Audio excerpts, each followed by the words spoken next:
Virinchi hospital అనేది జనం కోసం పెట్టారని హాస్పిటల్ మీరు చెప్తున్నారు. బట్ కోవిడ్ టైంలో అక్రమంగా కొంత సొమ్ములు వసూలు చేశారు ఆ హాస్పిటల్ నుంచి అని చెప్పి ఒక విమర్శ ఉంది.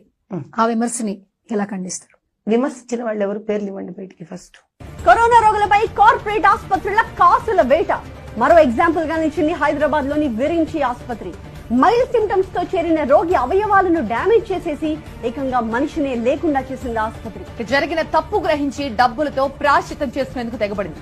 ఇదేంటి అని అడిగిన బాధితుల్ని పోలీసులు అరెస్ట్ చేయడం కోసమెరుపు.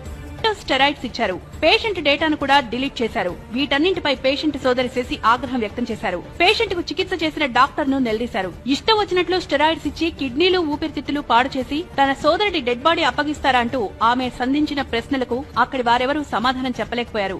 చివరికి పోలీసులు జోక్యం చేసుకున్నారు. వ్యక్తి పోయిన ఆవేదనలో ఉన్న కుటుంబ సభ్యులు, స్నేహితుల్ని అరెస్ట్ చేశారు. బంజారాహిల్స్ లోని విరించి ఆసుపత్రి